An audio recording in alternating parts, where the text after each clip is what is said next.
பல்லடத்தில் அதிகாலையில் ஆம்னி பேருந்து தலைக்குப்புற கவிழ்ந்து விபத்து -10 பேர் சிகிச்சைக்காக அரசு மருத்துவமனையில் அனுமதி.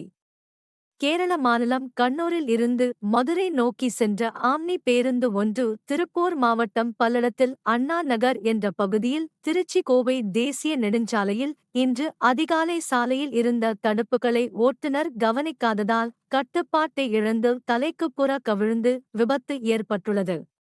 மதுரையை சேர்ந்த முருகானந்தன் என்பவர் இந்த ஆம்னி பேருந்தை கண்ணூரில் இருந்து மதுரை நோக்கி இயக்கி வந்துள்ளார். 36 பயணிகள் கண்ணூர், கோவை ஆகிய பகுதிகளில் இருந்து மதுரை நோக்கி இந்த பேருந்தில் பயணித்துள்ளனர். இன்று அதிகாலை ஆம்னி பேருந்து பல்லடம் அருகே அண்ணா நகர் பகுதியில் வந்தபோது சாலையில் இருபுறமும் வைக்கப்பட்டு இருந்த பேரிகார்டுகளை ஓட்டுநர் கவனிக்காமல் பேருந்தை இயக்கியதால் கட்டுப்பாட்டை இழந்து தலைக்குப்புற கவிழ்ந்தது.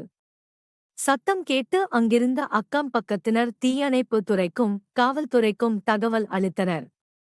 சம்பவ இடத்திற்கு வந்த தீயணைப்புத்துறை வீரர்கள் பேருந்தில் சிக்கியிருந்த பயணிகளை பத்திரமாக மீட்டு 10 பேரை சிகிச்சைக்காக பல்லடம் அரசு மருத்துவமனைக்கு ஆம்புலன்ஸ் மூலம் அனுப்பி வைத்துள்ளனர்.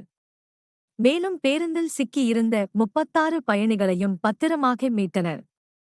அதிகாலையில் நடந்த இந்த விபத்தில் அதிர்ஷ்டவசமாக அனைத்து பயணிகளும் உயிர் தப்பினர். திருச்சி கோவை தேசிய நெடுஞ்சாலையில் கவிழ்ந்து கிடக்கும் பேருந்து அப்புறப்படுத்தும் பணியில் பல்லடம் போக்குவரத்து காவல்துறையினர் ஈடுபட்டு வருகின்றனர். விபத்து